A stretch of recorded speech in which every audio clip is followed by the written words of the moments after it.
Before we begin, we want to acknowledge that some stories and discussions in this episode of Radiant Resilience may touch on sensitive and potentially triggering topics.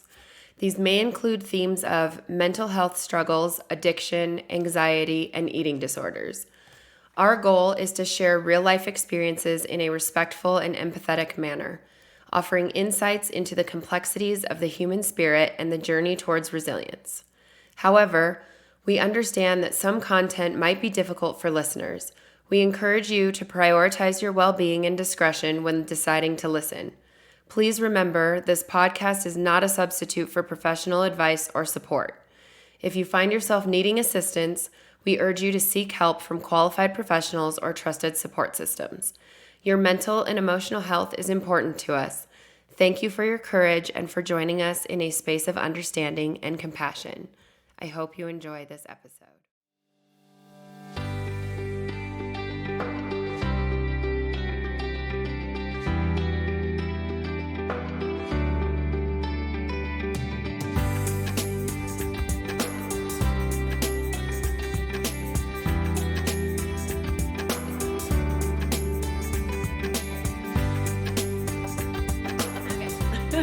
Welcome back to Radiant Resilience. I have a very special guest today. My dear sister has joined us to talk about her pretty intense fitness journey. At 32 years old, her journey from a collegiate athlete and dancer to confronting personal challenges has been profound. The birth of her first child, Landon, 11 years ago, marked the beginning of her struggle with her weight. This battle intensified after welcoming her second child, Kyla, leading her to a point where she felt she had lost control. In 2023, she made a pivotal decision to reclaim her life, tackling her issues with alcohol and unhealthy eating head on. Within 11 months, she embarked on a transformative journey that not only saw her shed 70 pounds, but also led her to step on stage for the first bodybuilding competition that she's ever done. This experience was not just about physical change, it was a deep personal revolution that challenged her to face her vulnerabilities and emerge stronger. So, without further ado, sister, where would you like to start? Oh, I don't know. I guess the beginning, right? Do you want to start with what inspired you to pursue the figure competition to begin with? Yeah, so I guess that piece is something that I've wanted to do for a really long time. As you mentioned, I was a dancer my whole life and an athlete in college. I pursued dance as a career until I got pregnant with Landon. I was 19 at the time, a few weeks before my 20th birthday. So I was really stopped that whole plan short, and I picked a new career, and ever since then I've had a longing to have some type of like athleticism back in my life. And I didn't ever really feel like I could go back to dance, and so fitness was something that became a passion for me throughout the years. And so I started learning about bodybuilding and following bodybuilders on social media, and so it was something that sparked kind of a passion in me a few years ago. But because of my weight struggles, I never really tackled it head on until 2023, when I started to lose a decent amount of weight and finally felt like it was something I could actually do. What did that process look like then? Give us like an overview of that process and then we'll go deeper. Like how it all started just with the bodybuilding. Yeah. So in 2023, in the beginning of it, I was just in a really rock bottom place in my life, in my marriage. There was just a lot going on. And so I just was like, okay, I'm tired of my own shit. The first thing that I had to self-reflect on and change was my struggles with addiction, which for me was food and alcohol. Okay. And so it started as like one thing at a time. I had fought weight loss for years, ever since I had Landon, and I gained and lost the same 30 pounds over and over and over again, because I wasn't actually tackling what was causing me to struggle with those things. So I would go all in on fitness and start myself and go to the gym and do all these things, but it wasn't sustainable. And this time I said, let's start with the number one thing that I felt was keeping me from reaching any of those goals. And the first thing was alcohol. I felt like if I didn't struggle with that, it would fix my weight issues, it would fix my financial issues, it would fix my marital issues. And so I just woke up one day and was like, I don't want to drink anymore, at least right now. Okay. So it got to that point where it wasn't like necessarily a gradual thing. It was No, more of just it like was a a one hard day, it stop. was like, okay, I can't do this anymore. Yes. Okay. And so that was February 5th, 2023. I took about 30 days just to focus on that. Okay. But with that, it's a trickle effect. Like it was easier for me to make better food choices. Okay. Then you get what they call sober boredom, where you Yeah. start wanting to do projects and you start wanting to, okay, I want to go for a walk. I want to get back in the gym. I want to do these things. And then I started slowly incorporating fitness. Then I slowly started to incorporate my food choices, tracking my food, following specific diets that worked for me. So from February was just alcohol sobriety focused. March and April, I had basically 60 straight days of additional sobriety. And then I hit a step goal, 10,000 steps. I had a workout plan I was doing. I had a water plan. I had a food plan, and I held myself accountable to those things and just built up more goals. And at that point, I had lost about like 35 pounds. And all of that, obviously, I know some of this story because I was around for a lot of it, but like all of that you were doing on your own, right? Like you didn't have a trainer, you didn't have anybody telling you what to do. So like, I know that it's a big passion of yours. So was it something you were researching and then figuring it all out, or how were you coming up with that information? I had, if you name it to lose weight, I've tried it. Yeah. I knew what to do. Like I've used coaches in the past. I've tried a bunch of different diets. So I knew what worked for my body. Like I knew how much water I should be drinking. I knew how much protein I should be eating. I used at-home workouts. I used Beachbody a lot in the beginning. So I would follow my workouts that way. I wasn't in the gym on my own right away. And so that's what guided me through that. And I think this time was different because I had to prove to myself that I could do it with nobody else. Okay. Where before I'd be like, well, if I pay this coach $2,000 for 6 months or whatever, like then I'll have accountability, and then I'll feel like I can do it. And that didn't work for me in the past, and it really added more pressure because if I missed a day, I felt like I would want to hide from that person. Or another thing I did too was I didn't use the scale for a decent amount of time because I knew that was triggering for me. So if the scale didn't say what I wanted in the past, I'd be like, I'm doing this for no reason. And it would make me want to give up. So those things were, when I've used coaches in the past, you're supposed to weigh every day because how are they supposed to gauge how you're doing? So I had to tackle a lot of that on my own mentally, figure out what worked for me. Can we unpack that a little bit more? The scale trigger of that, because I think a lot of people that are struggling with weight, I'm sure we've known a lot of people that just weigh themselves every day, every second of every day. If you do go on these journeys, you get a little bit overly obsessed with that. What do you think helped you get past that? What did you stop weighing yourself? Were you telling yourself things? What was that? It's different. I think it's different for everybody and depending on your goals, because sometimes it is really vital to know what your weight is and how your body responds to things. For me, I just knew I was doing what I was supposed to do. So what I was doing in the beginning, I weighed once a month. So instead of the daily like up and down, even though you'd see a gradual drop, the up and down is what messes with me and most people. And isn't it varying based on the time of day that you weigh yourself sometimes too? If you're retaining water at a based on certain the point time of of the day, it can be what you ate the day before if you had something more like sodium focused. And another thing that I learned too is if you do a really heavy workout and you're sore, your muscles hold on to water. So you could kill yourself in the gym and be like, you feel great in the morning, you step on the scale, you could be up 3 or 4 pounds. Oh, wow. So that's the mind fuck. Yeah, 100%. When your main goal is to lose the weight. Right. And then you're like, I'm sore and I pushed and I did all these things and I did everything right and I'm starving and I'm this. And then, but that's just how it works. And I know that now, but I knew at the time, then I would weigh at the end of the month and I'd have a 10-pound loss. And that was more beneficial for me in the beginning because it wasn't this daily, like, I would get up in the past and weigh myself and it didn't say what I wanted it to say. It would ruin my whole day. I'd cry. Oh, yeah. Like I said, that can be super triggering because that's really the telltale, Yeah. right? But also, isn't there something to be said? My understanding of some of this stuff too is that muscle weighs more than fat too. So when you are gaining more muscle, sometimes that number can either stay the same or go up. But I think that probably messes with people's heads too. And I've learned that now. It's taken me years of working out and losing weight and gaining weight and all these things to learn. I've lost a lot of weight in the past. And I know what my weight was then, and then what my weight was in prep. For instance, I'm really tall, so we can just talk numbers. Like, I'm 5'10", so I'm not 120 pounds. I never will be. But for instance, like my stage weight, I was about 140 pounds to step on a bodybuilding. So that's lean for me.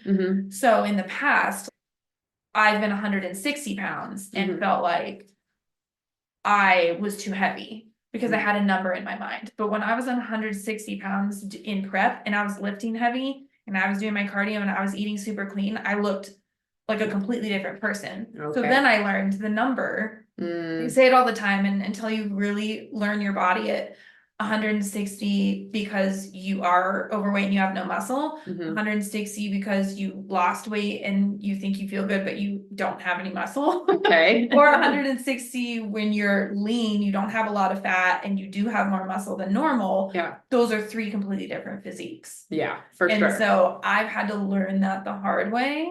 Yeah. But it's just different for everybody. Yeah, but that's also so interesting because that just goes to show you that everybody's body is different. And especially even what society tells us your weight should be or how you should look or whatever. That's not necessarily, we all shouldn't be striving for that 120 pounds or whatever. Yeah. But if you're like 5 feet tall, maybe. And for me, the leanest I've ever been was when I was in college and I was studying ballet. I was 130 pounds then, which was very skinny for somebody my height. Yeah. And so I've always had that number in my head. It was like, that was the leanest I ever was. And I was confident then. And I was 20 years old. And so I had that number. But then if you would have told me that I would step on a bodybuilding stage at 140, 145, I would have been like, no, I'm not lean enough. But I didn't have the muscle then. Right. I was just a string bean. Right. So that's the other thing you have to learn about bodybuilding is you can't be scared of food. You can't, right? You can't grow muscle unless you eat. Yeah. So, and we can probably get into that more later, but there is a building phase that's uncomfortable that comes along with that before you go into a cut, because if you can't hold on to muscle, then what's the point? Yeah, for sure. Okay, where were we? We were, before we went on a tangent. So you were at like the point where you had started doing your own workouts and your own food and all that. So I did that February through April. And so then I was like, I feel like I can compete. Like I've already pushed myself to probably going to the gym close to twice a day. I would do a lift and then I would do a cardio session. I was hitting my water goals. I was hitting my food goals. And so I was like, I mentally feel like this is something that I could tackle this year. So I started doing a lot of research and then I found my coach. Pause right there though, because you had started this process before. I've started it 2 times before. 2 times before this. So this was the 3rd time. Yes. Okay. So you had done the research and stuff before a little bit. And I think you even hired a coach once before. I hired 2 coaches. Okay. Yeah. And both of them were used with the goal. The end goal for me was like, I want to compete. But at the time, I had 70 pounds to lose, if not more than that, depending on, you talked to. And so I would start with a coach and they'd be like, okay, this is probably a minimum of 2 years of work, because you can't just jump into prep and lose that much weight. And in bodybuilding, you have building phases and cutting phases. So you should do multiple rounds of those. Okay. Where you're building up your calories and then you're cutting them down to lean out. And then you're building up your calories and building your muscle and you're leaning them down. So you should have multiple cycles of that. You don't want to just completely diet the entire time. Because it'll wreck your hormones. It'll take away your muscle. So yeah. And so I had to just do that work on my own. And with a coach, it was just like I never got past, it was like so daunting. Yeah. Of like, we have so far to go before I could even I mean, start. 2 years, that would be a long 2 years, I feel like. Yeah, so my second coach, she's a professional bodybuilder and she was great, but like when we talked and we assessed what my physical stature was, Mhm. she was like, it would be at least a year. Okay. But she pushed for a year and a half. So like the 1 year of just losing weight hmm and then 6 months of prep. Okay. Because usually they say with people who are competing for the first time, it should be a minimum of 20 to 24 weeks Oh, okay. for your first prep. Okay. And then I would just end up like, this is too hard. Overwhelmed. I have too much weight to lose. I don't, yeah. And then I would end up just, you're wasting your money if you're not Sure. committed to it too. It's not cheap. Yeah, none of this stuff. It's not a As you sport. said, you've done it multiple times and you've done all the diet things, and we all know they're not cheap. None of that stuff. Yeah, So and then the coach I had before her just wasn't a good fit for me. okay. And I think it was me too, Mhm. but it was just like, it wasn't a really good fit. And all coaches are, everyone in the fitness world thinks they can coach now. Oh. And it's a huge online business. A lot of people I know, they've competed before. And so they're like, I'm going to start an online coaching business. That's a really popular thing right now, because in the Yeah. hair industry, it's very popular too. The people that I work with, I feel are pretty knowledgeable about it, but there are a lot of, and I get advertisements on Instagram all the time for, want to boost your Instagram account? I'll coach you how. Everyone thinks they're an expert in everything now. Yeah. So. And now that the fitness world is so much online, and all Right. you really have to do is write somebody's workouts and give them their macros. You're not training them in the gym. So everyone thinks they can do it. And every coach I've worked with has had a completely different approach. Okay. And it just depends on how big their business is. Mhm. So the first person I worked with, I just felt like it wasn't like very tailored to what I needed, and it just trickled off. The second coach I worked with, she was amazing, but she was part of a huge brand Okay. of bodybuilders. That company is one of the best in the world. And so I just felt so like I wasn't a professional bodybuilder already. I had never competed before. I didn't even know where to start. And I was so intimidated by everyone else who used them as coaches, because those were already athletes. Yeah. And doing this as a profession or doing it multiple times a year. This was what they did. And I just felt overwhelmed by that group. Yeah. So they didn't have a lot of beginners, basically. No, and she knew what she was doing. But for me, I wanted something smaller. Okay. And more personalized. Okay. And so that's when I found my coach. His name is Justin. And their coaching group is called Alinea Coaching, and they're local to Colorado. So that was the biggest thing for me. They're out of Fort Collins, Windsor. Okay. And so you need to do face-to-face. So they, for instance, his wife is a professional bodybuilder and so is he. Okay. And they do in-person posing classes. Oh, that's helpful too. And so usually that's in a separate thing that you'd have to pay for. Hire another online coach to teach you all of that. And so that was all free. So towards the end or middle of my prep, I would drive down to Fort Collins and I could get one-on-one coaching sessions with them, which is huge. Because if you're just using someone online, it's like not that helpful. Yeah. They tweak you and everything is in. Yeah, that seems like something that would be better as a in-person thing. Yeah. And then their platform, they had an app, which I hadn't had before. Everyone else used spreadsheets. Oh. All my workouts were on there. I could log how much I was lifting, how long it took me to do the workouts, how hard they were. I logged all my cardio. All my food was in there. He wrote my meal plan for me. Nice. Yeah, there's videos in there of, I don't know what this exercise is. Here, watch the video. That's cool. My check-ins were all in there. Okay. My photos, my progress. And then we were able to pick a local show to Colorado where they walked me through the whole thing and we went together, where a lot of other online coaches were out of state. You're going to go to your show all by yourself. Or could you like fly them or in? Or you fly somewhere else. Oh, which okay. That's a whole I already spent thousands of dollars just doing a local show. Yeah. That flying somewhere is just, and I didn't know what I was doing. Like maybe now because I've done one, but there's so much that goes into it that I wanted someone here. Yeah. And the other thing about them is they're really focused on your mental health. They want to know, how are you doing? How are your relationships? How is your sleep? How is your stress? How is work? Because if none of those things are in line, your body's not going to respond either. It's all very important to the overall health of your body. And yeah. Okay. So you hired them. And when did you do that? So that was in the beginning of May. Okay. And May, he obviously hadn't worked with me before. And I said, I want to compete in the fall. Oh. And he was like, okay. And I said, I've lost 35 pounds by myself. I'm in a regimen. I'm disciplined. I'm consistent. I feel like I can do it. And he was like, okay. So he didn't say I could compete. Mhm. He just said, let's work together in May Okay. and follow the plan. And let me see how you do. Let me see how your body responds. Let me see. So it's like a trial period, basically. Yeah, Mhm. I had to do blood work Mhm. because if your hormones are out of whack. I also stopped birth control that month. Ooh. So he was like, let's see what that looks like. If Yeah. that can like wreck things. And we worked together all of May. And then I did my blood work, looked fine. That went fine. And then I went on vacation the end of May and like totally fell off track.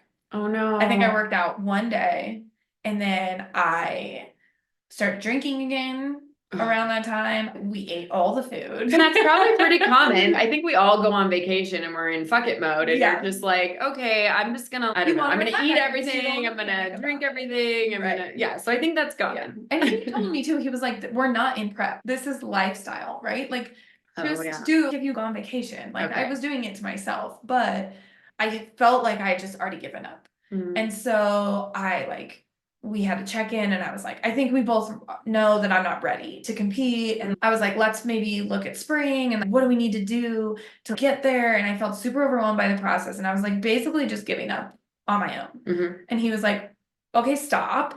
Who said that you weren't ready? Yeah. Who said I never said that. Reel it back in. Why do you think that? What's going on? Let's pick apart what you're doing to yourself in your mind. Because a lot of this journey is very mental as well. Oh, yes. Yeah. So 90% of it is. Right. So you get in your head that you had one off week and you messed everything up and that's the end. And if I couldn't do it right now and it was vacation, then like how was I gonna do 6 to 5 months of prep with no messing up when it is really serious? Yeah. And so I remember us going back and forth after my check-in. And he was like, okay, how about, he said the Rocky, which was the show that I did, the NPC Rocky. It was November 18th. And this was like at the end of June that we were having this conversation. And he was like, the Rocky's in 19 weeks. Ooh, you say the end of June and then you say November. And that seems so far away, like when such a big think in months. But then when you say 19 weeks, that's really not that long. Yeah. And he was like, it's 19 weeks. Let's hit the ground running. And that's our show. And then I was like, no, I'm not ready. And I was like, okay. And he was like, if you want to do it, I think that you're in a place like I can get you there and we can do it if you are ready and you stop doing what you're doing to yourself mentally right now. He was like, I never thought that you couldn't do a show in the fall. So it's the last show of the season. What is the season usually? So it just started right now. It's usually starts around the spring. There are shows in the beginning of the year, but they're very professional. So like the Arnold, I think was in February, but those are like big Olympians and people who do this year round. So for most people, they probably started prep at the beginning of 2024 and shows are just now starting now. So I would say usually April through November is a season, depending on who you are. There are shows all the time in all the states, but yeah, they usually stop right around Christmas and holidays. So you have 19 weeks. Yeah. So is that when you guys started getting serious then about prep? Yeah, so he basically redid all my protocols. My lifts stayed the same 90% of the time. For bikinis, the division I did, every division has a different shape focus. So your workouts are going to be tailored to that. So for bikini, it's shoulders, glutes, basically shoulders and glutes. And then everything else is pretty lean. So mine consisted of my glutes needed a lot of help. So even from the beginning, I did 3 to 4 glute days. And what does that mean? Like basically your glute, you didn't have the muscle tone there? Yeah, that shape, that muscle that they're looking for a shape when you go to, but you don't want big legs. So I never did quads. It was hamstrings and glute focused were most of my leg days. And then I had a shoulder day and then a back day. I never did biceps. I never did they're just specific things just to make that bikini shape. And then we started out cardio small, 25 minutes, 5 days a week. Mhm. Steady state is what they call it. So you're basically fast walking. Mhm. I have a treadmill at home, so I just use that most of the time. And then as it goes on, your workouts, eventually I ended up 7 days a week working out Mhm. when I started at 5. Okay. So then your workouts go up, your cardio goes up, and your food continuously goes down. Okay. And that's in calories, right? Basically, or amount or. Macros, calories, yes, you have to just be in a deficit, but I was on a meal plan. Okay. So some coaches do macros where you can set your own food. Mhm. My coach gave me all of my food and told me exactly what to eat and what portions Mhm. the entire time. So I ate the same foods the entire time, but instead of in the beginning, I was allowed to have a lot of red meat. Okay. And then towards the end, I was only eating chicken. More lean. And then I would have 200 grams of potatoes in the beginning. Mhm. And then towards the end, I was allowed like 100 grams of potatoes. So Mhm. my food stayed the same. It would just, the portions would get smaller. Okay, so talk about that. So you've already told us like what the beginning part was. So Mhm. then let's fast forward really quick and just set as a comparison, what was, you've already said what your food differences were, Yeah. but how did your workouts change as you got like way closer to the show? So I would say about 6 weeks out, From the show. Mhm. we went balls to the wall. Right. You were, because I remember you were getting up like super early in the morning and you were working out before and after work and all Yeah. weekend long. So and- the last 6 weeks were the hardest. So I would get up at 5 a.m. Mhm. I would go to the gym. My lifts were about an hour, Mhm. and then I'd have an hour of cardio. So those last 6 weeks, I had 2 hours of cardio a day. Oh I my had to split gosh. them in half because I just didn't have the capability unless I Mhm. just didn't sleep, and sleep's important too. Right. So I would do an hour lift at the gym, and then I would do an hour of cardio.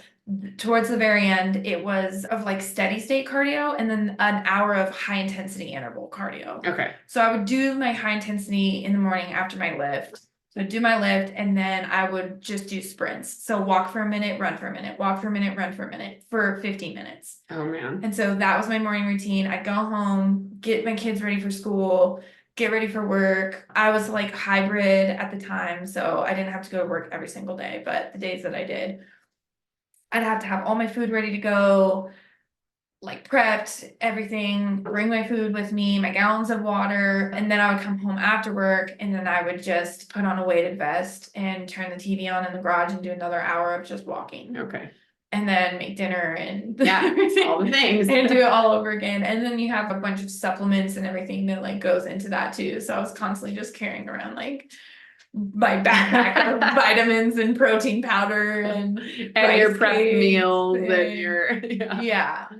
So that was my protocol, and my workouts were 7 days a week. So I didn't have a single rest day. Mm, One of those days was just cardio, okay. but still when you're talking 2 hours of cardio. That is not a rest day. No. And so it was grueling, and then I ended up injuring myself. Mm, 3 weeks before my show, I was just running, and I think what I did was partially tear my hip flexor. oh. But I was running on the treadmill and like almost collapsed. Oh geez. Like my leg happened? just stopped working. Oh my gosh. And I limped for probably 2 months after my show. Oh wow. So after that, I ended up just having to use the elliptical. I didn't put any pressure on it whatsoever. Oh man. So we had to dial it back for a few days. I couldn't work out. That's so stressful too. Yeah, so I was just like rolling it and doing hot like Epsom baths, and so that was a little bit of a nightmare. But we were pushing so hard that my body was like, something was bound to happen. Yeah. Which isn't ideal, but So I feel like we've gotten the brief overview of all of that stuff, and I want to get into the emotions and all of the post show, but first, okay, you've given us an overview of the process. Mhm. Talk about some of your difficult times, darkest times. You started out cutting out alcohol, and that was, I'm sure, its own journey. So talk about some of that stuff, like the emotions behind a lot of it. So I think for me, If I look back, it was a very lonely process. Mm, And there's two sides of that that I've heard from people who are athletes or people who are bodybuilders, where I've heard people say, don't compete unless you have the support of the people around you. okay, and is that mostly like close immediate family? Is that Your like direct family, the people, your husbands, your children, your wives, the people, they are impacted by the commitment and sacrifice that it takes Mhm, to step on stage. mhm. I didn't quite grasp that. Which probably with like most things you don't grasp it till No, you're you're in it, yeah. Yeah. But then, like, when I talked to my coach about it, I also felt like if I waited till everybody else was ready, I was never gonna do it. Yeah, And he supported my mindset in that. okay. Because I said to him from the very beginning, my husband was never very fond of the idea. Mhm, He didn't understand it. sure. He was like, sure, get fit and go to the gym and eat salad, and that's great. Go on a walk, but he was like, what is this bodybuilding thing? Yeah. Like, like he didn't understand it. And so I talked to Justin about it from the very beginning, because there's also a very large cost that comes with all of this. The Right, coaching right. isn't cheap. For None of sure it's it's not cheap. Yeah. And so you have to have a conversation with your partner of, hey, I want to do this, and here's what it's going to take, and here's what it's going to cost. And I knew from the beginning, and it's not anything against him. Like, he has the right to be like, that's a lot, and why would we do that? And why is that worth spending our money on? Like, that's just a Yeah. conversation that anyone has to have, no matter what type of investment that you're making in something. And so Justin did a really good job of coaching me through that. He was like, a lot of relationships go through this if they're not really in it together, or you're not both bodybuilders, or you're not both. And so that was probably the biggest thing, was he never really understood why I was doing it. And he had resentment towards the amount of time that I took from him and from the kids. Like, towards the end, I just told him, like, you have to take the kids to school every day because I'm at the gym. Like, Yeah. I need you to get them up, not necessarily take them to school. Like, we shared that, but I wasn't home in time to wake them up. So he had to get up and he had to make them breakfast, and he had to do, and then he had to sometimes make dinner while I was outside on the treadmill, and I couldn't go out to eat anymore, and I couldn't go do these things, and you can't really drink on prep either. And Yeah. he was like, he felt lonely, and he felt like what he would explain to me was that, like, he lost his best friend, and I was doing my thing and he was doing his. And so we definitely had a disconnect during the whole process. And he was like, when is this going to be over? Would you say that was from like February to November, or more like the June to November timeframe? I think that we had a disconnect about a lot of that the entire year. Yeah. Which we worked through a lot of that in the point that we are right now. But then with prep, especially the last 6 weeks, that had to be my number one focus, whether he liked it or not. Yeah. And that might not be a nice thing to say. This was a goal you were working towards. Yeah, like, that just is what it was important. And I was going to be the one stepping on stage. So if you're not ready, when you're not giving it everything that you can give it, then what's the point? Yeah. Like, you didn't put all that work in just to waste your time. Yeah. And so that was probably the hardest part. Was our relationship was just like, I think we had resentment towards each other because I wanted him to support me more. Yeah. And he wanted me to be around more. Right. And I also think too that he went through a transition in the beginning of last year where he stepped away from his job and he struggled with his career. So I think he was going through a path of, he felt really lost of who he was. And I was going through this like revolutionary thing of finding myself. Okay, so you were like, I was about to say, really, you guys were both going through some self-discovery, just it seems on different levels of it. So he was maybe in the earlier stages of it, and you were a little bit further along. Yeah. And that's hard for somebody who's trying to realize that stuff. So. He was in like a defeated stage, and I was in like fired up stage. Yeah. And so I think that's what caused it, but that was probably the hardest part. And then it's just managing, like, your friends come to town. At the end of the day, like, not everybody can do the sport. For sure. I did it once. I've told people I don't know if I'll ever do it again, but like, people don't get it, and that's okay. But it's not, people don't like the person that can't go out to the bars. And it's not that they don't like them, but it's like, You're boring. Yeah, you're boring. Or they think, I've had people say it comes across almost like you think that you're better than people Oh, because really? you're like, I can't drink that and I can't eat that and I can't do this and I can't do that because I have to go to the gym. And it comes across like this because you're eating that or because you're drinking that. And I'm like, but that's not your goal. It's my goal. Right. And I would say that to my husband too. He would be like, I feel like because you're not drinking, you know, that you judge me if I'm having a drink. And I'm like, no, I'm not. Does it make it difficult for me sometimes? Sure. But that's on me. I didn't ask anyone else. And my coach would say that to me all the time. You asked for this. No one said you had to prep. No one said you had to be a bodybuilder. Nobody said you had to do any of these things. You chose it. Okay. So you don't get to complain. You don't get you don't, right? This is his pep talk. It's true though. That's just in the community is you chose Yeah. to put yourself through this and pick this sport. No, Yeah. you didn't just end up on Survivor one day and here you are. Like, Yeah. no one's making you do it. You can quit anytime that you want. And so that's the thing you have to realize is everyone else around you, they can drink around you, they can eat. And I went to tons of events and like showers or whatever. We'd go to the pool and my best friend came into town and like it's hard. And it's but especially with the food. Like I think there's a lot of people who are sober in life, but they can go out and have a good time and all you're worried about is, oh, I'm just not gonna have a drink tonight. Right. When I'm like, oh, I literally showed up with my chicken and rice. Yeah. It gets a little weird. So I think I did shut myself off a little bit because it was easier for me to just hide and stay focused. Okay. And everyone I've talked to, I have a lot of like people that I met in the industry or who were also like part of my coach's community.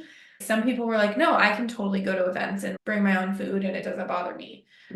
Are these people that have done it multiple times though? Maybe if you're doing this more often and you're like, it just becomes normal to you. Like you're the girl that shows up with your chicken and rice. Like you're just like. Because they've already established themselves right. as that and people just accept it. Right. Yeah, and maybe that is why it's easier. Because Yeah. it is hard to like explain it to people. Yeah. And so even towards the end, I would go to things and people would be like, wow, you've lost a lot of weight. Like, how'd you do it? And I'd be like, where do I? But it was easier. But then it's awkward because I guess my original point was like, do I want to go into it? Do I want to be like, I'm doing a show? And sometimes I would just be like, oh, I've just been really like watching my food and like going to the gym because sometimes I didn't want to explain it. Yeah, sure. Or it would feel embarrassing or. Especially if it was somebody that you didn't know as well or whatever. Or there was always this thought in my mind of what if I actually don't make it to the stage? And then I told all these people I was going to do it. And then what if I'm not ready? Or it happens to people all the time. They'll pull out or they'll pick a different show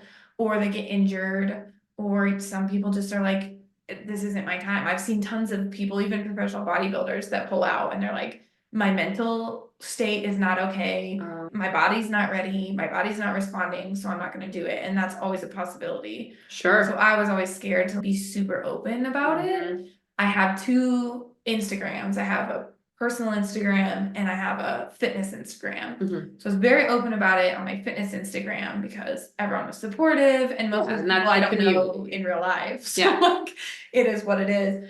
I didn't say anything about it on my personal Instagram until it was peak week, which is the week before your show. Yeah. Which is you're gonna go. Yeah. So like most people had no idea that I was even doing it unless you were like related to me or my best friend. Yeah. Yeah, but those are some intense emotions too, to be like, what if I don't make it? Yeah. What if I don't do it? I guess that's probably a little bit of, I don't know if that's a similar to imposter syndrome or whatever, but that self-doubt of. I had multiple mental breakdowns throughout the process. Talk about the mental breakdown. Because I just felt, number one, I would hear people say all the time in the bodybuilding world, don't compare yourself to others. That's a really good lesson to learn in life.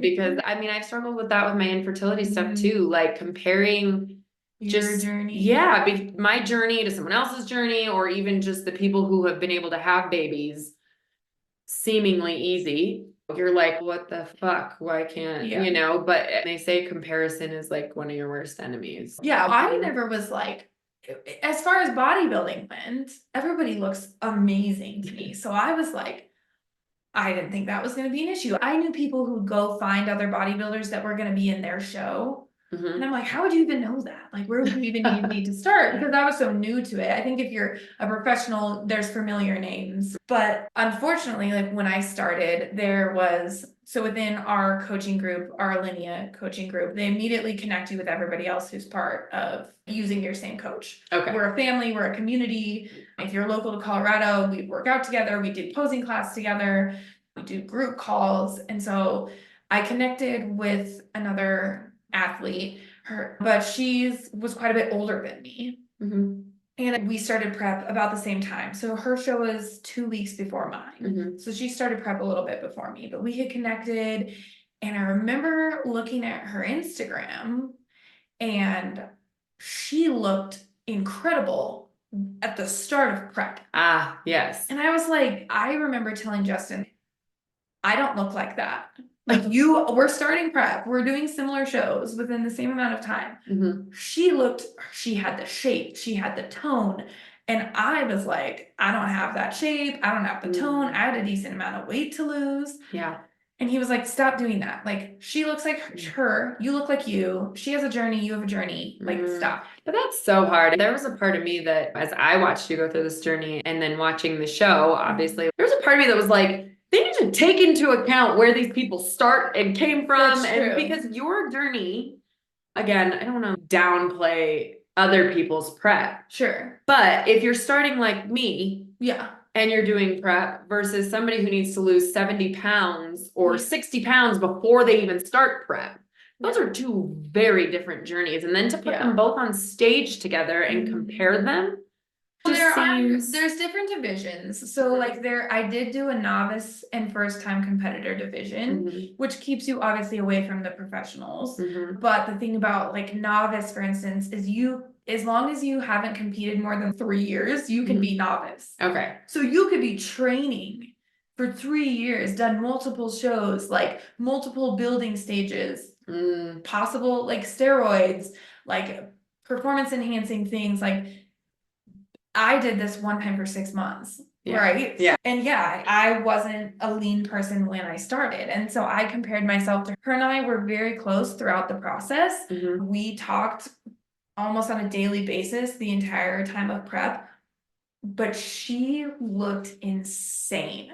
We did not step on the stage, like her veins and her 6-pack, like she just looked like what a bodybuilder should look like, and I didn't look like that. And she was a decent amount older, and I don't want to put an age on her because I don't actually know how old she was, but she has grown children. Yeah, so I would say maybe 50s. And I would constantly just tell Justin, like, I'm not ready, like I don't look like that. And so I had all these people, and then I started finding people who were gonna go to my show and that I was connecting with on Instagram, and I don't look like that girl, and I'm not lean enough. And then I remember when my suit came, to custom make your suit, it takes 3 months for your suit to be made. And this is a bikini for those who Yes, yes, sorry, my bikini suit. And it's very expensive, hundreds of dollars. And they make it not knowing what your shape is gonna be. Okay, because you have to order it how long in advance? Sorry. 3 months, so 12 weeks. Oh, yeah. So for like context, I lost in my prep 40 pounds in 4 months, essentially. Wow. A little over 4 months. So my physique, like you look like a completely different person. And so my suit came, and in my mind, I watched all these people on Instagram when they would get their suit. Oh, they do like the opening video? They put it on. Oh. And they cry. And it was like that moment, right, where it brought it all together. And it's like when you find the wedding gown, you like it's made it. And so I already had this like idea that I was gonna make, and I put it on, and it was way too small. And I was like, that's it.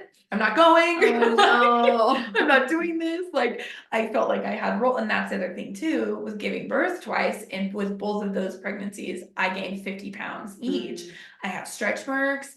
I have loose skin. That's just my body. And also by the time I stepped on stage, I'd lost 70 pounds. Like that's what bodies do, right? Like I'm not going to be like ripped and tight like everybody else, because I was so overweight before. And so I just could see my rolls, and I could see these things. And I like took my suit off, and I went downstairs to my husband. I just started bawling. And I was like, I'm not ready. I can't do it. And he was like, okay, let's talk about this. Are you really not ready? He's like, this is supposed to not be miserable. Yeah. So if this is miserable, and and it's hard because it's not supposed to be fun either, but well, to some degree, maybe, but yeah. I called Justin and I was like, I'm not ready. And I got my suit. So how many times at this point had you told him that you weren't gonna do it? That you I weren't had ready? crying. Yeah, like so many. But he was like so good about it. And like his wife was really good about it. And like they just had to constantly talk me off a ledge. And so you ended up coming over. Yes. And sewing my suit, I like called the lady that made it because she was in a different state. So there wasn't time for me to send it back. And so she was like, here's how you can fix it on your own. And I was like, I don't know how to sew. Yeah. So I came over and we had a sewing party. Yeah, so you came over and you helped me sew my suit and we like fixed it so that it fit better. And then like through peak week, which is the week before your show, is very drastic protocols. I was taking diuretics, which basically make you lose a lot of water weight and stuff. So that's what Justin was like. There's a lot that's going to happen in these next 3 weeks. So even if it feels tight or whatever. So it ended up like being mostly okay. But yeah, through the entire thing, I remember the first like mental breakdown I had to him was I went to Arizona with mom, and I came back from that really stressed out. That's a thing for another day. And I ended up like having a binge eating moment. Same thing, called him. I was like, I ruined the whole thing. We're only like 3 weeks into prep. And he was like, okay. But he told me that time, he was like, this is going to be the first of many roadblocks, emotional breakdowns, like physical, mental, like he was like, this is prep.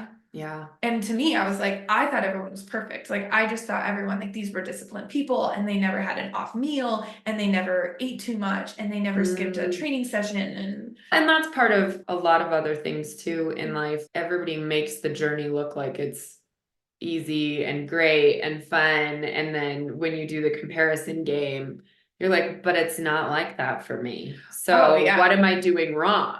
Everyone knows that's just a thing within the bodybuilding community too. Like you'll see a lot of people, what everyone else sees is stage day, right? Show day. Yeah. They see the suit, they see your body, they see the hair and the makeup and the heels and the lights. And because that's what we show, right? I don't want to share my pictures of me 225 pounds. Yeah. I didn't say anything on my personal Instagram until show day. And then people are like, oh my gosh, how did you, I can't tell you how many people reach out to me from like high school, people I haven't talked to in 10 years, and they're like, how did you do it? And it's a different realm of you do not see the blood, sweat, and tears. And I've said it a million times on my fitness Instagram, not everyone can do it. Right. It genuinely takes, and people who do this for a living, I don't. They're psychotic. Like it's just crazy. Like it's a crazy sport. It's very extreme. So that's why it was really difficult when people would ask me,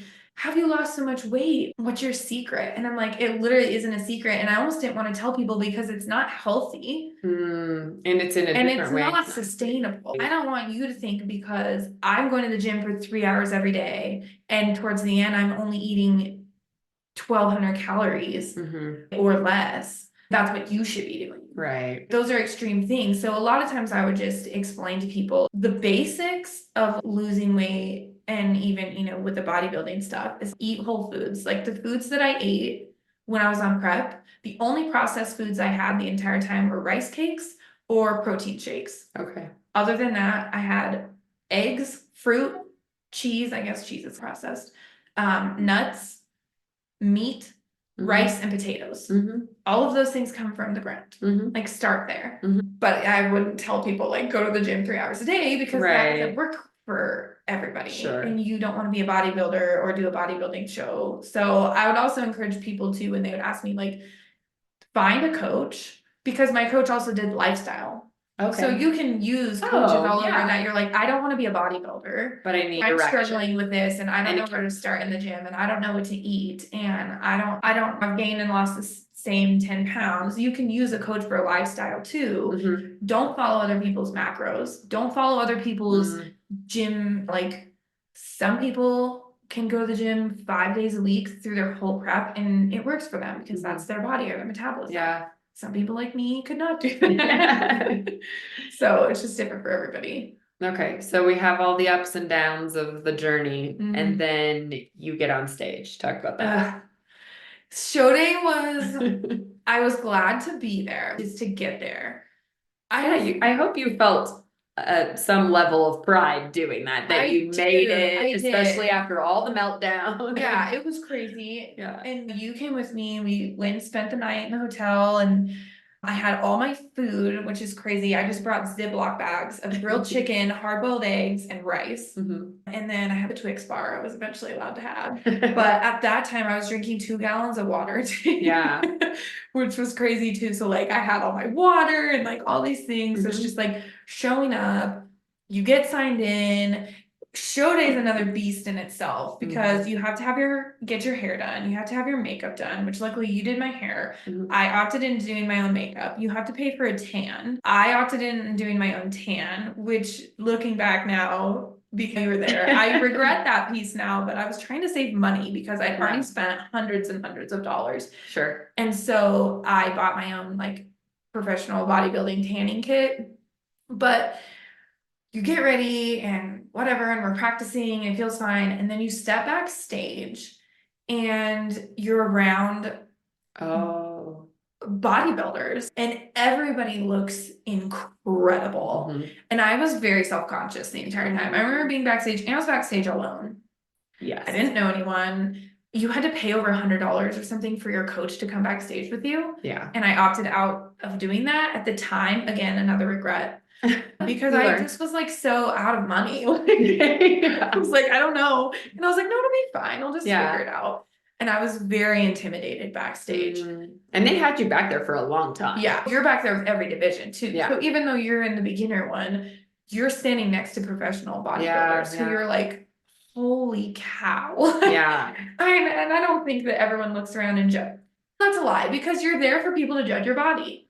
Yeah, and you are also in competition with those people around you. Right. Maybe not the advanced people, or maybe not the men versus the women or whatever. But we're all looking at each other. Yeah. And that's the point of the show, is what does your body look like? Basically naked. Which was also like, as a spectator, was also really interesting to watch, because I feel like society as a whole is trying to get away from the body image stuff. Yeah. And so as a spectator, watching these people voluntarily get on stage to be judged about their bodies was just super interesting to sit and watch and comprehend, because I probably was sitting there judging every single person. I'm like, ooh, that one looks better than that one, and then that guy's got bigger. Oh yeah. But and then you could, based on how people moved around the stage, you could also tell who'd been doing it for a while and whatever. But it was a weird concept to be around.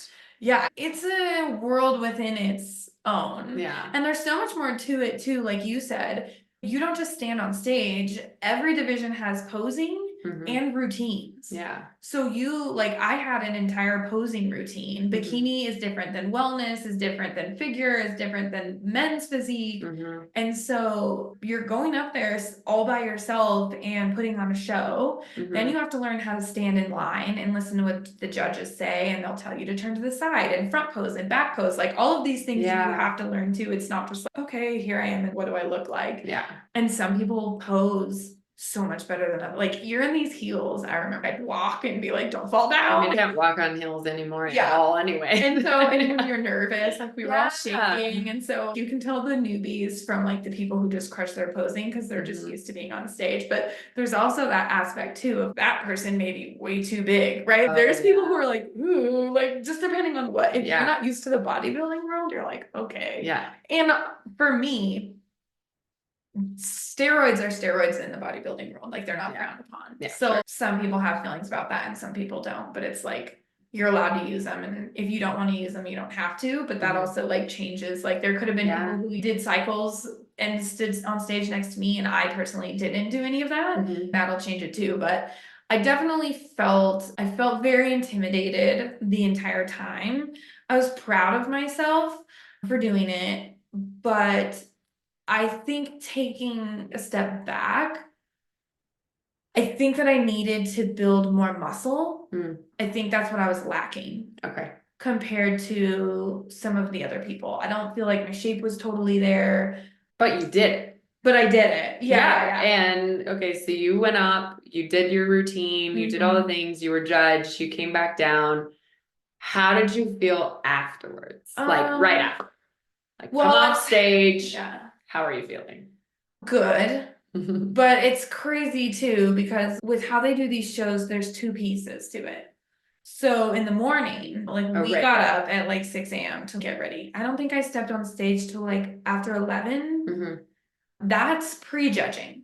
So I felt great after prejudging, but that's not like the lights and the camera part. That's like the boring part in the world of bodybuilding. Then the big show comes at nighttime. So you basically have to figure out what to do with yourself for 6 to 8 hours. Yeah. Not eat too much food, not mess up your tan, not mess up your suit for 8 hours, and you're super sweaty. Because like posing and everything is very difficult, a lot more difficult than it looks.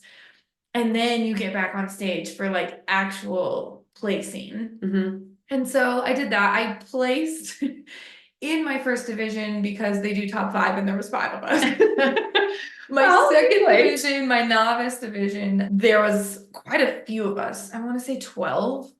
I didn't place in that, which I didn't expect to. And no, I was like glad and happy and proud, but towards the end, you're so exhausted. Okay. Yeah. Did you feel like relief once it was done? Yes. Okay. And all my friends came and like family came to watch. And so it was like, it was fun. My first thought was like, where are we going to go eat? Yeah. What food can I have now? I can have whatever I want now. And so there was like this huge relief at that point of, okay, we did it and like, it's done, which I guess isn't really the best thought. But I think like mixed emotions about it. Like I'm proud that I did it. But I wasn't proud of what I brought to the stage at the end of the day. Okay. But I think that's also just like me being hard on myself too. Yeah. So like people ask me now, are you going to compete again or do you want to?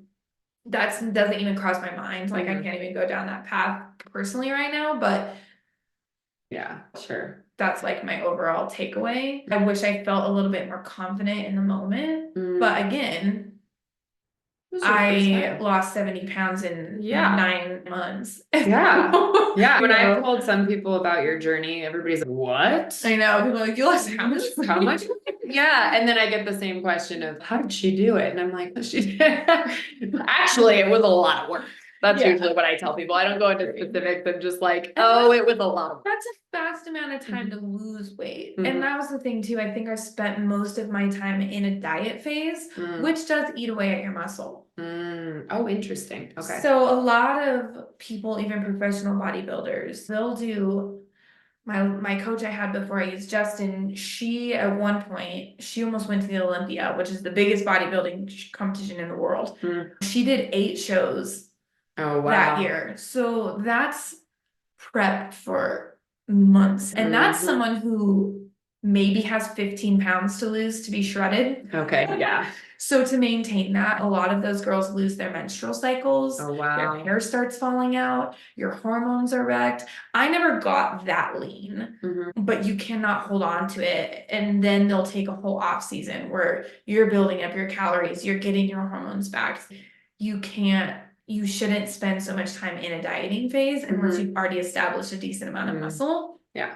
And they say too, like muscle burns fat. So for me, it was like, here's the goal. I want to see, and that was the one thing my coach said to me from the beginning. Why do you want to do it? And it was always like, I just want to see if I can. It was never like, I want to be a bodybuilder. I just wanted to see if I could do it because I knew that it was grueling.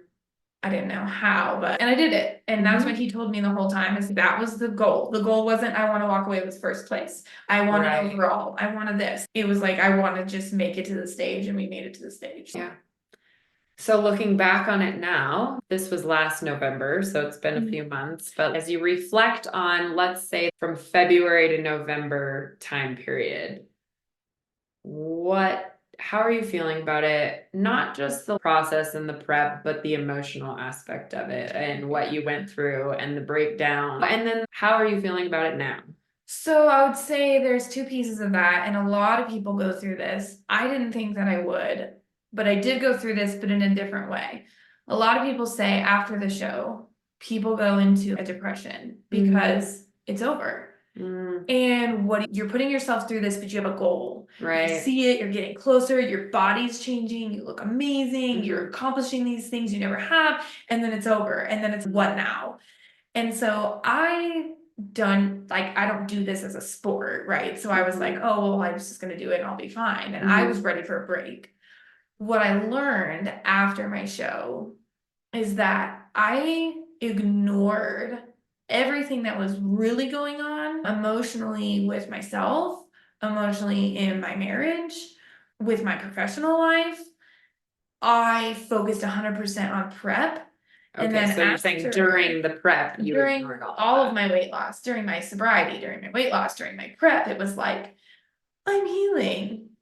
I wasn't healing, I was losing weight, which for me made me feel better. Sure. But after the show, it wasn't about the glitz and glamour is over. It was like all the shit that was there when I was rock bottom was still there. And now I actually have to deal with it and pay attention to it. And my marriage was almost in shambles by the end of it. And so my husband was like stoked when it was over, and I was stoked when it was over. And you're in a different way, I'm sure. But you can't just go from that extreme to, okay, I'm going to go back to real life. Right. Your body can't respond that way. So you're supposed to, what they call is a reverse diet. Go after your show, you can have a week of fun or a few days of fun. You're supposed to go right back to your diet, right back to your cardio and lifting, which is already very extreme, and slowly, gradually bring it back. I went from 0 to 100. I couldn't do it. I had gym PTSD. Oh, no. My injury was still bothering me. I just wanted like a break. I wanted to go out with my friends. I wanted to go have a drink. I wanted to go on a date with my husband. And so I dove right back into that type of a lifestyle. And what I learned very quickly is my food addiction and my alcohol addiction came spiraling back full force during that time. And then I've spent the last few months like trying to get a grasp over that. And so even though I felt like in the beginning, oh, I was sober for 100 days and I did this, like you have to get to the root cause, right? Like of what's actually like causing those behaviors and like doing those things. And so that was something like I really struggled. I would have check-ins with my coach after my show, and I'd have to fill out my food log and my workout log, and I wasn't going to the gym. And I would lie about it sometimes. I'd be like, I'd put cardio in, but I knew I didn't do that much cardio. But like, that's stupid. You make it in your body. And so it's just like, then I'm ashamed. And then I had started a new job. And I do accounting. So then it was year end. And then also right after my show, it was Thanksgiving 2 weeks later. And it was Christmas and New Year's. And it was my birthday. Oh, yeah. And so I just wanted to do all the things. And I didn't want to stress about it. And I definitely did not. I epically failed at a reverse diet. I used my coach. We reverse dieted out until January. And then I took a break from him just because financially, and I had a lot of things going on in my personal life. But that was like my biggest takeaway afterwards. It wasn't like, oh, the show's over and like, now it's sad, or what do I have to work towards? It was like your whole world came to the surface. Like now I'm not at the gym for 3 hours a day. Like I have to actually talk to my husband about what we're feeling. And I actually have to deal with like my career. You're not in robot mode anymore. Do you think that had you not gone through all of that same stuff would have surfaced, or do you think it would have been? When I started, like when I hit my like, okay, I'm going to stop drinking day at the beginning of 2023, for me, I had two thoughts in my head was I either keep doing what I'm doing, which got me to the weight that I was at, and I either keep getting fatter or you die.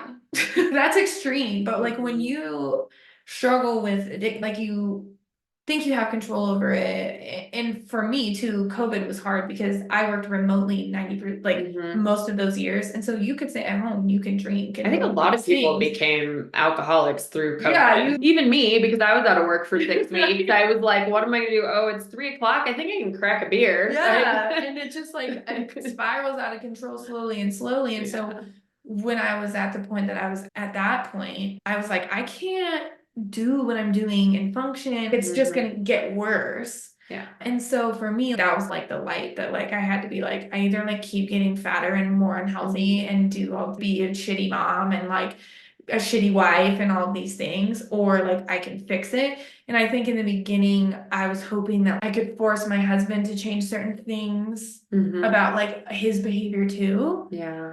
But then I realized through that process that I only have control over me. And if I did it because I wanted in a result of for him to change something, then that's not realistic. Yeah.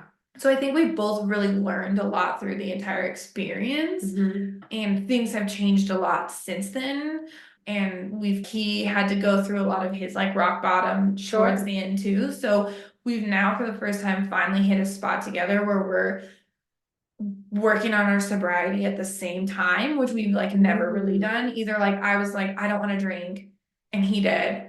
And then he would be like, I don't want to drink anymore, but I did. And so when you're doing these toxic behaviors, or like I would be thriving in my career and he'd be laid off. Yeah. Or I would be hating my career and he would be doing great. Like we always had this like roller coaster effect. So we've learned through the process of okay, something has to give here. And we've done like therapy and doing like things like that. But like essentially to answer your question was when I came out of it was like, okay, that was fun, but like now real life is still here. I mean, I think it's really easy to do. There's been a few times in my life where I thought I was working through the emotions. I thought I was like feeling all the feels and doing all the things. And then when you actually hit that point, it was like, fuck, I've been suppressing that the entire time. I'm not actually feeling the feels and working on it. I've just been ignoring it. Yeah. And I think going through what you went through with prep, it was probably very easy because you had so much going on and your focus was on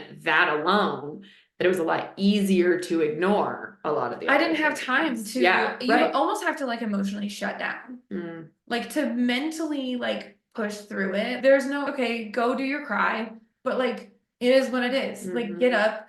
And that's the mental part that like really like I did grow mentally in that state was like it didn't matter if I was tired. It didn't matter if it was cold outside. It didn't matter. Like my alarm went off at 5 a.m. It was pitch black. I got up in the dark all by myself, did my pre-workout, had my protein shake, had my supplements, went to the gym and put my head down and did the work. And I would even talk myself through things like I'd feel like shit one day. Some days you have lists where you're like, this is amazing. Yeah. Other days you're like, I couldn't even pick up like a 10-pound dumbbell. And towards the end, you're so depleted that like I remember toward like in the middle part of prep, I was my like hip thrusting over 300 pounds. Oh wow. On that machine, I'd put 345-pound weights on it and I'd feel like a total badass. And then like towards the end, you lose strength.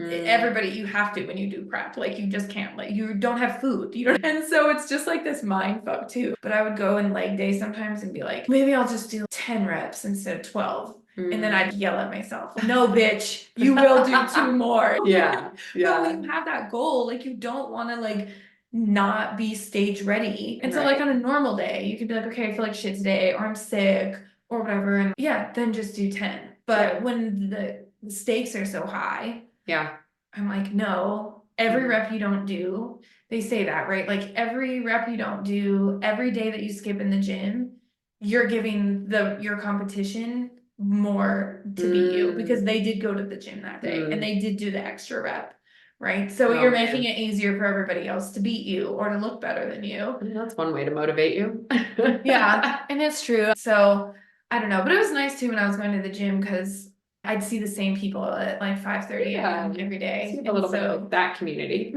I had to immerse myself in that group of people. The only people I really talked to and confided in towards the end were people who were part of my coaching group or people at the gym because it's so isolating. that can only talk to people who literally understand Right. what you're doing and what Right. you're going through. So a recurring theme I'm seeing in these interviews I'm doing is talking about if you could go back. Mhm. And obviously, this is a little bit different because you chose to do this and it was not something that just happened to you or whatever. Yeah. But would you do it over again? So it's just interesting. It's become an interesting topic of would you do the same thing over again? Would you change it? And most people are saying no, because that journey Mhm. has made them who they are today. So Yeah. I don't know. Would you like to speak to that a little bit? I agree. I think for my first prep, I walked out of it being like, holy shit, this year was insane. Like, you would have told me at the beginning in January when I was 220 pounds that by fall I'd be 140 pounds and doing my first bikini competition that I've been wanting to do for years. Mhm. I would have been like, that's hilarious. So I am like, I can't discount myself Mhm. for what that looked like. So no, I wouldn't change that piece of it. But I will say if I do it again, there's definitely things that I would do differently, but I wouldn't have known. And that's what I think a lot of these in it. experiences you don't know, and you don't know how to deal with some of the situations, and we're all just learning on this life journey that we're living, regardless of the circumstances. But it's just been an interesting recurring theme that I'm like, oh, maybe I'll just start asking everybody about it, because Yeah. we're all struggling with our shit. And then it's like, when you look back on it, even for me, of course, I don't want to keep going through infertility, or I don't want to do it again. But Sure. there's a lot of silver linings that have come out of it too. So it's just really interesting. I think too, like there's a difference there in the sense of like things that you have control over and things that you don't have control over. And that's where I give grace to your situation because you don't really have a lot of control over your outcome. Where for what we're talking about for me, I can do it again if I want to. I can do it differently. I can control the outcome. Sure. There's certain circumstances where you can control the outcome and you're like, well, you could do it again, you could do it better. But you have people who have things with their bodies or trauma or they've lost people or like things that you can't undo in the world. And it's like, that's how you react to it, how you use it moving forward. But at the same time, I don't discount this journey either, because I think it was very full of a lot of great things too that were out of your control in a sense as well, like doing the self-discovery and then everything you learned from it and then everything you learned from it after the fact too. And so that's been your story. So now here we are today. And where are you at? Are you still trying to find a balance between all the things? You've talked a little bit about working on your marriage and sobriety and things like that, but like, how are you now emotionally, mentally, and physically and all that? So I would say like after Christmas-ish, I definitely was really struggling with my mental health. I had a new job. It was like crazy hours.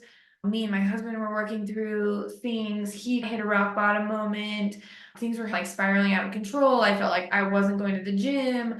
I wasn't eating well. And so I've had to slowly just take time to climb out of that. And so at this point now, I feel like I'm slowly like getting control over it. I had to figure out what worked for me. I've been doing at-home workouts. I haven't really been going back to the gym just because I don't know why. I had this like PTSD thing about it in the beginning, but then as I started, you can't stay stage lean. But as you start to put weight back on, I had this like embarrassment of, oh, I'm gonna go back to the gym and see all those people, and I don't look the way I did then. So there's a little bit of a mental block there for me. But like right now, I'm starting almost from square one again. But in my marriage, we're finally on the same page. So we've started a sober journey together for the first time ever. And so that's focus number one for both of us. We're both like evaluating things as far as like our career goes and like how we feel like in that sense. There's a lot going on with our kids.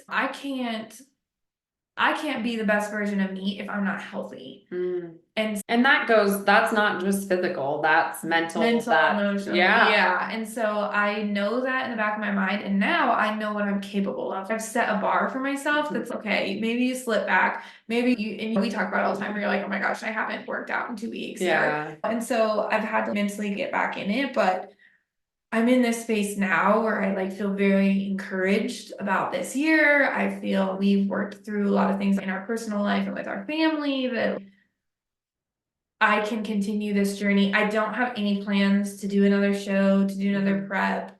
I would have to get into a mental strong place to do that. And I might hit that point at some point. Right now, that's not in the plans for me, but it's just finding that life balance. And so I've tried to be better about getting my food back in order. The 80-20 rule is what I try to follow. 80% healthy, and then you're not kicking yourself.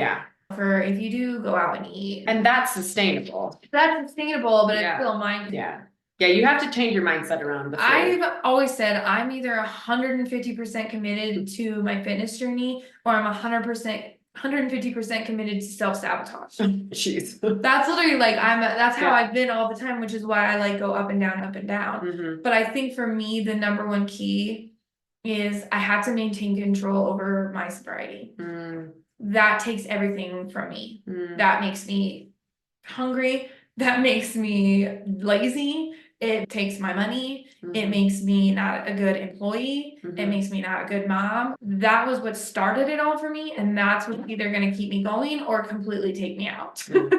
And that's just, I've recognized that for myself. That's huge to recognize that of yourself. That's a big thing. And then to take this, and I think anybody listening who's been through addiction or sobriety or any of that stuff, like it's tough. It ain't an easy thing. And you can't have a strong mindset with that. And that's what I learned is after my show, I started slowly drinking again, and it was holidays. So quickly does it, all of a sudden you wake up and you're like, ugh, how did we get back to like it's so easy. Our society normalizes alcohol so much too that, and honestly, just to self-disclose too, like my husband's been like sober curious or whatever, and everybody has to have that moment where you think that, okay, I've stopped drinking for a little bit and maybe I can have control. And I do believe everybody has to have moments of testing the waters, and I had to do that too. I was sober for 100 days and I was so scared to have a drink.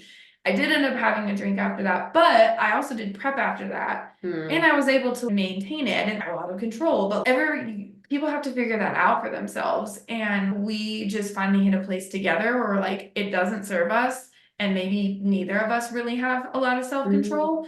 Like if you talk about how we fight, and it's not to say that someone has like a severe problem. Like we're both functioning people. We work and we're parents and whatever, but like, there's so many things you would do differently if alcohol was removed from the situation. And I think we both finally hit a spot where we realize it's not serving us. And so that's been like main focus number one. And now it's just like, how can we go to the gym together? But I'm very like lifestyle focused now. Like, how do I get control over, or if I am drinking, or the food piece of it for me, like, why am I eating these things? Why am I doing these things? And sometimes there's not an easy answer about why people like emotionally eat or binge eat or eat certain things, but it's something I have to be like conscious of. So that's just the goal now is, okay, I lost weight. How do I maintain it to a reasonable, standpoint? Sure. Not like not the, which is like the other end of it. And keep going to the gym, because mentally, I do love going to the gym. I love working out. That's my place. But in reality, because I work full time and because I have 2 kids, I have to get my ass up and go in the morning and get my workout done. And us Welch girls have never been morning people. But that also wasn't hard for me when I was eating clean, when I was like, it wasn't hard for me during prep. It was just part of my lifestyle. And so it's just like getting back into that. You can make anything work if you make it a priority. So I'm working on that because I did take that break where I was just burnt out. And now fair, like, okay. I think after learning everything you've gone through. So now it's just like, okay, how do you do it? And my kids, when I took a break for a while after my show, I remember Landon said we went to lunch and he was like, are you ever gonna go to the gym again? Oh no, like, really? Well, they know. He would know if I like missed a day, he'd be like, Mom, did you go to the gym today? Like my kids were all in. You don't even need a coach. No. You just He'd be like, are you supposed to eat that? Oh, Oh, really? he knew, and not in a mean way, but they knew that I was like strict. They knew my regimen, and Kyla would come out, sit in the garage with me while I was doing my cardio. Yeah. Like they were used to it. It was like their lifestyle. Yeah. And I would like maybe sneak like a bite of mac and cheese or something, and Lena would be like, I saw you, and I'm like, don't tell. That's so fun. They see too, like they're watching. Yeah. And so it's like setting that example and just making like health and fitness also just like a part of the family. Yeah. Because our family didn't really do that. So to, incorporate, like my daughter loves broccoli. Yeah. I don't know why, but I didn't love broccoli when I was a kid. They see when you make those changes, which is important too. So just more like finding a sustainable like lifestyle that's not so extreme is the focus for now. Nice. We should probably do a little wrap up, but one last question. What advice would you give to somebody? Obviously, nobody's going to walk your exact journey, but after going through everything you've gone through, not just the prep and the show and stuff, what have you learned and what would you tell others? I guess for me personally, I've always been a very motivated person. And that's just like, at the end of the day, you can do anything that you want to do, but you have to put the work in. Anybody can do anything. I truly believe that, but you have to work your ass off for it. Nothing comes easy, and there's excuses for everything. Yeah. Discipline is huge. And if you can conquer self-discipline and mental discipline, like there's nothing that can stop you in any aspect of your life. And it takes a lot of work, and it's consistency too. Yeah. It's going and doing the things that you don't want to do when you don't want to do them, right? It's when it's cold outside, when you're sick, when you don't feel like it, when you can conquer those things, there's no excuse. And I hear excuses from people all the time, but I had to put myself in a place where it just is what it is, and you figure it out and you make it work, and you figure out how to go to the gym for 3 hours a day, and you figure out how to work a full-time job, and you figure out how to be a parent. You can do hard things, but you have to do it. Nobody's going to do it for you. Don't play victim. And maybe do it for yourself. You have full control, right? And that's the thing too, is I'm like people weren't supportive. Like it doesn't matter. You're gonna lose friends, you're gonna lose things. Like you have to do it for you. Take responsibility. Don't play victim, and put the work in, and you'll make it work. Otherwise, it won't. And what do they say? Nothing changes if nothing changes. That's what I learned, is I did something I never thought I could actually do in a very extreme way and pretty quickly. And it was literally because of discipline, hard work, and consistency. And everybody in the world says it, but it's true. So until you can conquer that, then it just is what it is. Oh, that's good. That was good. Thank you so much for coming on and sharing your journey. And thank you for being vulnerable, because that's not always easy to talk about your feelings and hardship. Thank you for doing that. Yeah. And everyone out there, thanks for listening. I'm sure Teagan will be back on again. Sometime we'll have something else to talk about, I'm sure. So thanks for listening. I'll see you on the next episode. Thank you so much for tuning into today's episode. If you enjoyed our conversation and found value in the stories shared, please consider following us on your preferred podcast platform. Your ratings and reviews make a huge difference. They help us reach more listeners and continue bringing you engaging, insightful content. We appreciate your support and would love to hear your thoughts and feedback. Until next time, keep listening, growing, and sharing.